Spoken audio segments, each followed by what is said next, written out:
It's Tuesday afternoon at 4 p.m. in Switzerland. It's Space Café WebTalk time. Our Space Café WebTalk, 33 minutes with Professor Dr. Jakhu will begin soon.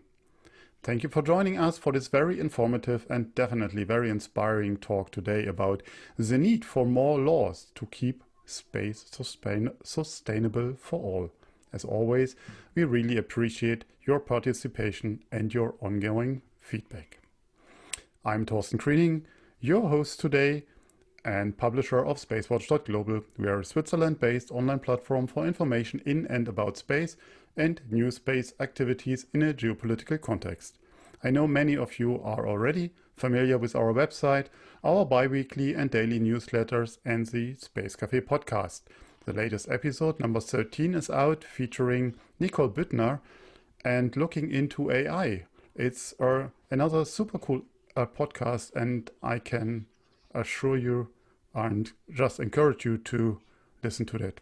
We opened also our fan shop for you, where you can support us actively and become a space watcher.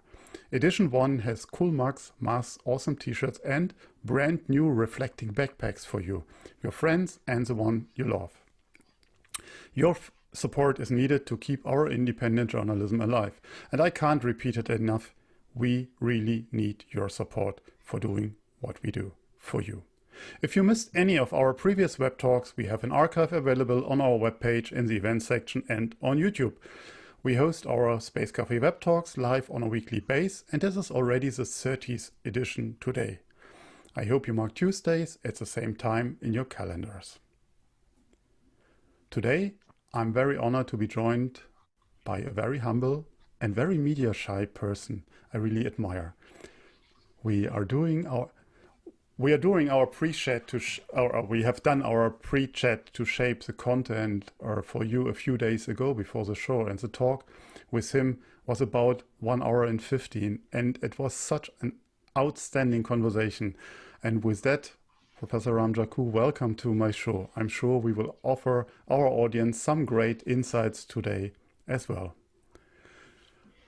Some bio of you. Thank you very much, Torsten. It's a pleasure to be on your show. Actually, it's an honor to be on your show, and I'm glad you mentioned that I'm a media shy person.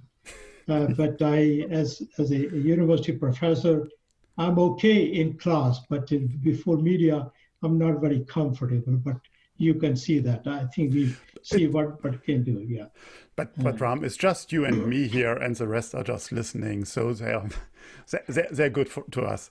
Let me give our audience some background about your outstanding career. And currently, Ram is associate professor at and acting director of the Institute of Air and Space Law at McGill University in Montreal in Canada. He teaches and conducts advanced research in international space law, law of space applications, law of space commercialization, space security, national regulation of space activities, and public international law.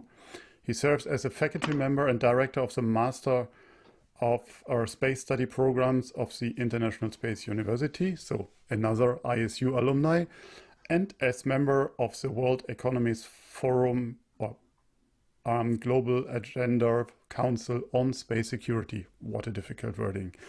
He is a project director of an international research for drafting McGill's Manual on International Law applicable to military use of outer space, MILAMOS, and recently he initiated the creation of McGill's Encyclopedia of International Space Law, and I'm sure we will hear about it later. For the last 12 years, Ram served as the project director of the world's most extensive and multi-million-dollar academic space law-related research and outreach program at the Institute of Air and Space Law. More than 60 graduate students and our postdoctoral fellows carried out their space law research mainly under Ram Jakhu's supervision. And I will stop here, but your outstanding career has so many more highlights, and that will take so much of our conversation here. And with that, I'm proud to welcome you again, Ram, in my show.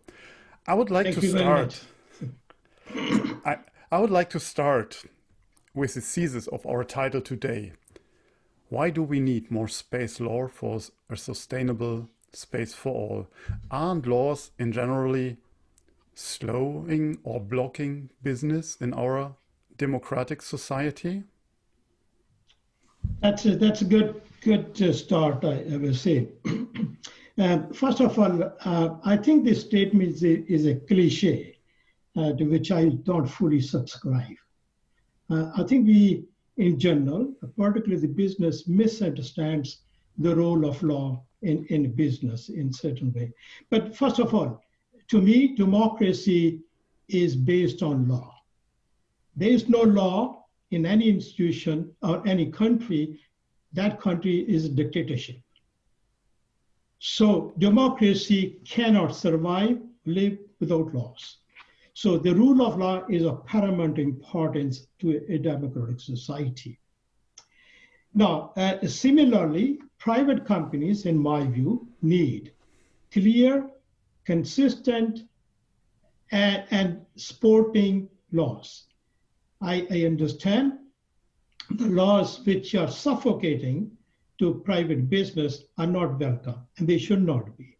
But the role of law is to enable private entities to support them in general. Take just one example. One example is, say, the property rights. You can't have a property rights on anything until there's a law which enables you. I think the latest example could be in space field is a 2015 law passed by the United States enabling private companies to property rights of the mineral they will be extracting on the moon and other stations. Mm-hmm. So law is an enabler. Yeah, it blocks some. The process is slow. The process is slow because democratic societies have to take into consideration different interests of different stakeholders. So that is what it's slow. But the question is speed that important? I think one should take time to understand what one should be doing. Mm. And then the process can be made, the laws can be adopted a little bit more speed if the constitutional system is such. So I personally do not like suffocating laws, but the laws are very, very important for business to operate. But I may also mention about utilization laws, the institutions.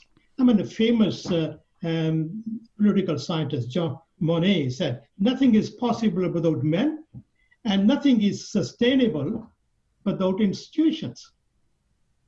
So to sustain lives, to sustain business, you need institutions. So institutions and laws go hand in hand. Okay, good point. I mean, there would be much more to dig into, but let's leave it for a moment. When I talked last week here in Berlin, where I am with Kai-Uwe Strogel, he sent me one of his latest articles in the German press, and it was translated Anarchy in Space. We see today huge activities in commercial and governmental space. I mean, just mentioning Starlink, Starship, or Artemis. All of these are one country, one company's initiatives. Let me ask you, potentially provocatively, when did the bypassing of the UN Copius started? Do we have an anarchy in space today already? The first thing is bypassing, in my view, started sometime in 1984, when a committee on Earth observation satellites, CEOS, was created. And then 1993, Interagency Space Debris Coordination Committee was created outside Copius. And the latest one is, I will say, a few days ago, Artemis Accords were signed outside Copius. So bypassing is going on. I'm afraid it may be accelerating. With respect to the statement by Kai-Uwe Strogel, I fully agree with him. I would say we are seeing anarchy in space today. If not today, it will be tomorrow.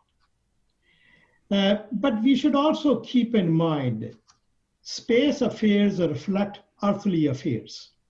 What happens on the Earth, whatever we do, is reflected in space matters. So states and private companies cannot be expected to behave differently with respect to space, right? In that way, I recall in 2014, U.S. Secretary of State, former Secretary of State, Madeleine Albright, was asked to see the comment on the state of the world at that time. At that time, she said, "It's the world is a mess." If she is asked today, I guess she will say it is really a big mess. So that is what it is. In space, is not different in my view. I think it's a mess, at least what I say mess is because on the one hand side, there's an increase in space activities, there's an increase in space actors, there's a sophistication of space activities sort of increasing, but on the other side, we have stopped making laws. There's a trend towards a unilateral interpretation of laws. Institutions are not being established, or whatever has been established is undermined, as we just said, bypassing. Just to give you a few facts and data on the activities.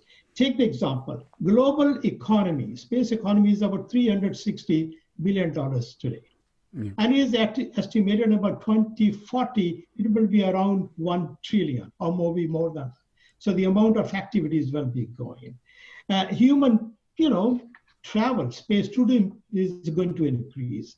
Space mining, as we have been seeing now, is going to be expanding. You will see back and forth travel between Earth and Moon and other bodies. Militarization and weaponization is going on in first gear, really speedy way. We are already not only testing weapons, ASATs, but also preparing war in space.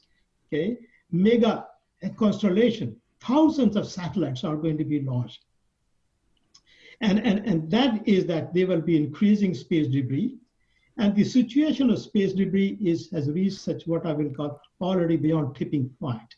We have reached that. There is no turning back in such a way. But one thing on mega constellation I like to see, it's not only providing service will not be providing service only to remote areas, but also these companies or other companies will be collecting data with the use of algorithms with respect to manipulation of information going towards them, right? Just one example, just one simple example. We see 2019 election in India is considered to be WhatsApp election. And if you see this kind of data information going to remote areas, you see what kind of manipulation can be done. And these companies are already blamed for generating or expanding propaganda, hatred, gender-based violence. So those are the dangers. But having all said, all these activities are not fully regulated today. And I don't see much effort to regulate them in the future. So that is why I will say we are in a mess. There's an anarchy in space. So, but I mean, what I take from that, we have this triangle of UN co-PUs, or the countries that are in there, and we have this international regime, the Outer Space Treaty and the subsequent agreements. So we have national laws, which can apply to the international law or not, yeah, as we've seen, and then we have the corporates. So, and I mean, as you said, it's a huge mess, and I think it's driven by the commercial aspect, all these developments, unfortunately. And yes, I mean, bringing internet to the forest valleys or the forest or civilization, that is fine. But again, controlled from where? I mean, it's by this mega constellation. I mean, Cheryl put in this question about the satellite bandwidth, and I think that goes exactly on what you just said. I mean, it's the orbit which is blocked more or less. I mean, of course, everybody can access the free space, but if you have thousands of satellites in this orbit, then it's not really open. It's like a German highway where everybody is hammering 200 kilometers per hour, and you can't simply cross it. I mean, without getting in danger. But let us go more on a philosophical track before we coming back. What or where is our center of gravity today from your point of view? Before I answer, let me make one statement about what you said it's here. Just imagine the number of vehicles on the road is increasing. The size, the shape, they're all increasing. At the same time, the rules are outdated or interpreted individually by the drivers, and there's no police, there's no mechanism. You can imagine what could happen. To me, that is what the danger is.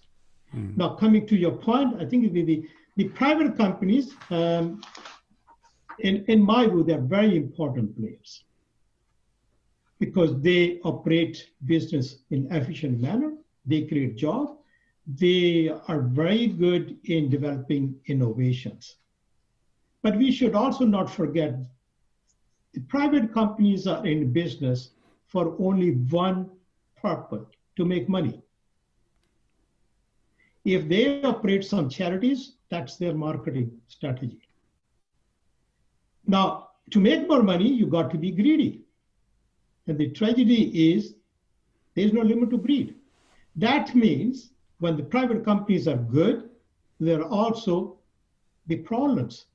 So you need to regulate their behavior in such a way that you take advantage of their entrepreneurial skills or initiatives and do that kind of thing. Now, what happens is private companies are very much close to politicians.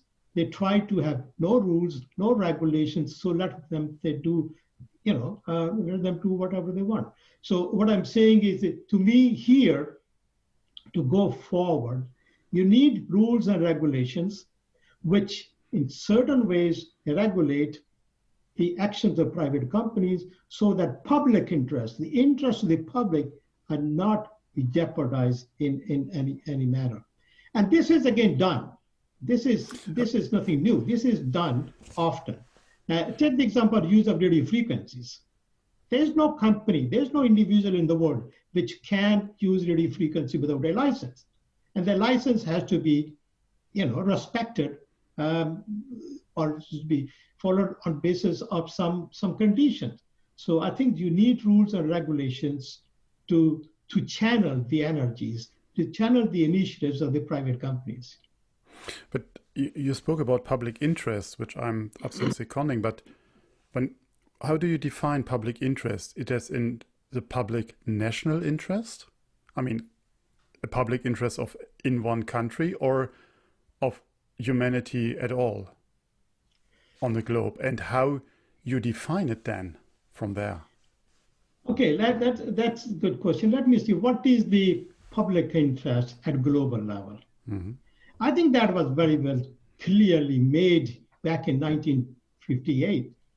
A few months after the launch of Sputnik on 4th of October, 1957, when the United Nations General Assembly mentioned very clearly that outer space should be used for the benefit interest of all countries.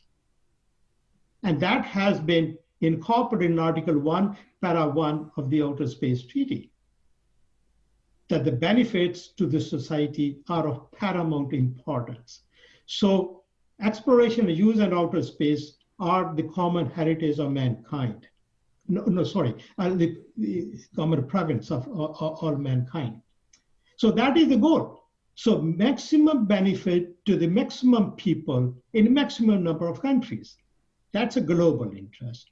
At national level, the same. National maximum benefit in Canada to maximum number of Canadians, whatever it is. Now, you cannot treat everybody equally. Yes, some are treated better than others. That's normal. But you should not go only to serve the interests of the elite, few people in that way. To me, it is. And there's no need to define this public interest, because it's a concept which evolves over a period of time. The idea is maximum number of people. If you have a 1% of the people who are rich and 99% are poor, that is not a public interest, right? So I think that's it. I see a question. Somebody, can I answer that? Is Sazal Sharma is asking question, and if I'm advocating multilateral approach in pursuit of more space laws. Yes, I am. Unilateralism is very nationalistic, very narrow. You try to serve your exclusive interests. Multilateralism is the way to go forward. Okay. So, talking about the way forward, what is our destination right now as humanity? Where are we going? What is your opinion? Well, maybe if you want to add it, what is our goal as humanity? And I know these are big questions. Yeah, they're big questions, but I think partly I have answered that. I think Article 1 of Para 1 of the Outer Space Treaty is the goal. This is the way it should be, as humanity should be going. Maximum benefit to the maximum number of people on this planet. And that's not a legal obligation of the states, which are party to Outer Space Treaty, but to me, which is more important, is a moral principle, morality. And that is necessary for justice. If there's no justice, there's generally no peace. So I think that is a fundamental point. We have to see how we are serving the interest of the people.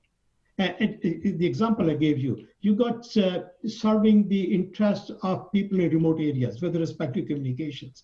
But hey, you got to be careful not to abuse your communication skills or capabilities to manipulate them, particularly during elections. I think that is, to me, that is what we should be going. If you bring internet to the farthest places, it's great for them because Amazon can deliver whatever they want. Yeah, that's good. One has to see what does it mean, is it good or bad. But that, to me, more important is the manipulation of people. So that the thoughts of that, particularly in democracies. Absolutely. Let's talk about your outstanding work, and as we learned earlier on, please give us an insight where the Milamos project stands. All right. So Milamos project we started at McGill University in 2016. The reason was that the laws governing military users of outer space were not clear. Everybody has his or her own interpretation, and the sources of law applicable to military users were scattered all over. They're not coming from what you call space law. General international law, humanitarian law, telecommunication law, and general, all kind of sources. So the idea was to clarify. Why you need to clarify is because if you have a clear law, there's an assumption or there's expectation that people will behave according to the law. It's the confusion of law, ambiguity of the law, which is distorted, which is abused by people who do not want to. So the clarity of law is very, very very important. That's why you got together with a number of stakeholders from around the world, about 30 experts from different countries, all working in their personal capacities. The people from armed forces, people from universities, from private sector, from Russia, US, China, India, Canada, Brazil, all over. So that is what is done. So we have been working together. Another important, we are drafting the laws and clarifying we are drafting the rules applicable on certain issues and providing the commentary. And the decisions are made on the basis of what we call consensus. So that is a very, very important. So we are planning to publish the manual somewhat early 2021. We hope that will clarify the law and perhaps persuade countries not to use force. Wow. Here's another question from Irina. Dear Professor Jakhu, do not you think that one of the main aims of the Milamos project analysis of the applicability of the fundamental rules applicable to the military use of outer space in peacetime undermines the basic principle of the outer space law? Are the, oops, no, it's jumping, the peaceful use and the exploration of outer space.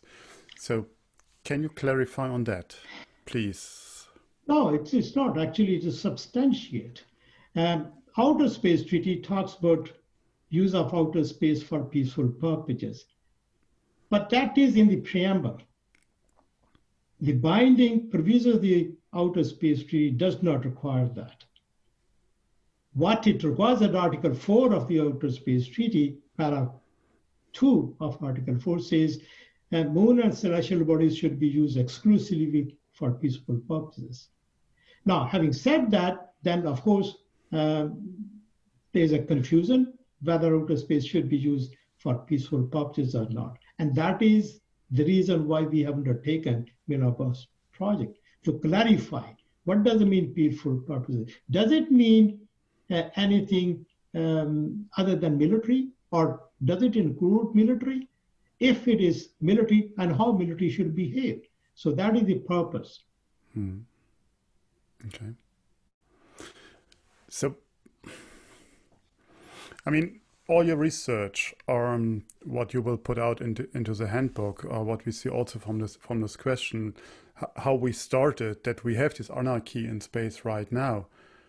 I mean, it's not a very nice situation, because obviously we are standing completely against the Outer Space Treaty. So everything what is written there are, as you say, the benefit of all humanity and so on.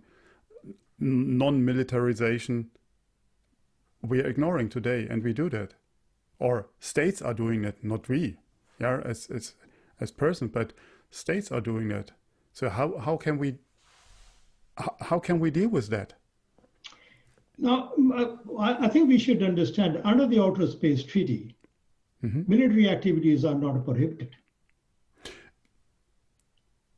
So military activities do not have to be war fighting. Military activities in certain ways are good.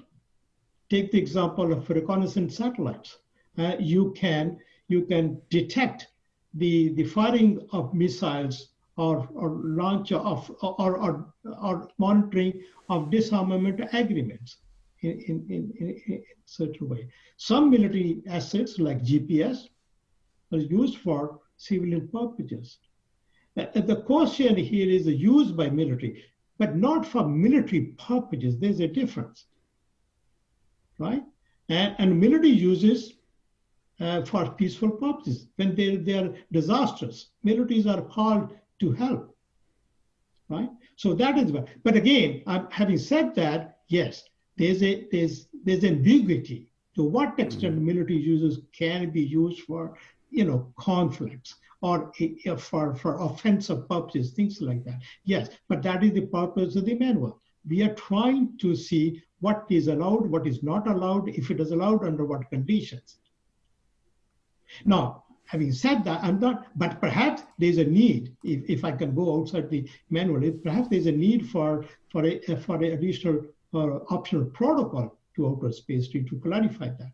But that is the state of law. But I may also mention, we are looking at the law as it is. We are not trying to propose what the law should be. There's a big difference. That is for other researchers. Maybe for us, we were doing the second phase. We need to know what we have it before we can say what needs to be done further. Got it. I would like to take another question here, this time from Arpit Gupta. He asks, sir, how can we square the conception of space as province of all mankind with a growing role for for-profit companies in space exploration, especially in light of countries like the US supporting the rights of these companies. And I said many of these questions are going into the direction here again. Okay, well, first I want to clarify the word is, province of all mankind. I think Article 1, Para 1 talks about exploration and use of outer space are province of all mankind. Mm-hmm. Outer space is not province of all mankind. There's a big difference between exploration and use of outer spaces, all province of all mankind. That means it is within the domain of all nations, everybody. So anything is done by Canada can be cautioned by people in Germany or vice versa. I think that is what it is. And the second thing is I think private companies, I said it earlier, private companies are playing very important role. There's no doubt about it. But again, they need to be regulated. Who can regulate? National level, nations have to pass the laws. At international level, there has to be coordination of laws. If the states are not passing the laws, naturally private companies will try to do whatever they want to do that. So it is for the public, states individually to control the actions of these private companies. Nationally, for example, governments pass what I'll call anti-competition laws. Mm-hmm. In Canada, we have anti-competition laws, make sure the private companies compete with each other. And that is for all nations.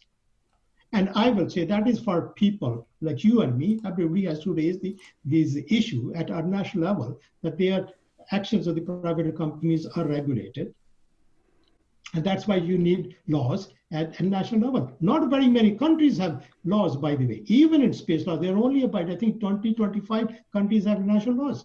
The remaining countries don't have national laws. Even take the example of India, is a major space power, doesn't have a space law, a national space law and that kind of thing. So it is for countries to pass the laws regulating the actions of I would say, enabling private companies and also regulating their actions. Absolutely. I mean, as Germans, we know what you're talking about. Let me ask you my last question. So what can we do now for a sustainable space? Any ideas from your end, any findings, what we can do together or as individuals? Okay, I have a couple of points, but let me start from from the bottom up. The first thing I think I will appeal to all the researchers, the experts, the academics, to start doing research, which is, I will say, objective research. Yeah. We need to publish. That is what we started with the Millamos, and we are getting into encyclopedia and objective research. That means to control, I would say, fake news, fake research. There's a lot of research, there's a lot of papers published which are, I will say, more or less propaganda, right? So that is, I think, is needed, and we are trying to do that. Is to me the first one. The second, I will say, all countries should declare the boundary between airspace and outer space at 100 kilometers. Mm-hmm. So you sort out this problem easily. You don't need an international on that. You start declaring, hey, Canada has our airspace goes up to 100 kilometers, and also there's no right of innocent passage through foreign spacecraft through 100 kilometers. You want to pass through our airspace and low 100 kilometers, hey, you need our consent. I think that will be very good. So you do that. The second, I will say, the United Nations General Assembly should open copies to all members of the United Nations. Why it has to be 93, 94, all that kind of thing. Mm-hmm. And I think you should do away with the consensus requirement for making decisions. No consensus on the basis of majority on that. And at the same time, I will say at the same time, Assembly should establish what I will call an executive council of copies of about 15 to 17 countries together. That council should meet 4 or 5 times a year and work on the basis of a supermajority basis. So you prepare the laws and regulations, bring it to the copyists, and that is, I think, is very, very important. Another part will be the Council of ICAO, International Civil Aviation Organization, start working on the regulations of suborbital flights. And also they should amend and update Annex 14 to Chicago Convention that deals with cosmodromes. So now they should be covering the areas where aerospace vehicle will be using. And then, of course, I will say that there's a need for international organization governing out or with the mandate of rules and regulations for the outer space, something like, ICAO, ITU. So there's a need for a global organization with the mandate to produce laws and regulations for the outer space. That's my recipe. These are my suggestions. Thank you very much. And it would be great to see things like our space traffic management, or however we would like to call it, are in one of the international organizations and not on a national level only. I'm afraid we have to come to an end, even so I would like to enjoy to continue our talk, but be sure that we are following up these space topics or space law topics in our upcoming Space Café Web Talks and in our magazine. Thank you very much. Thank you very much. I enjoyed talking with you. I have some more announcements here, and on the 12th of we get some slides. On the 12th of November, we will kick off our new Space Café Black Ops by Ralph Thiele series. We will talk about the military application, and the first session will talk about LEO-MEO military applications already.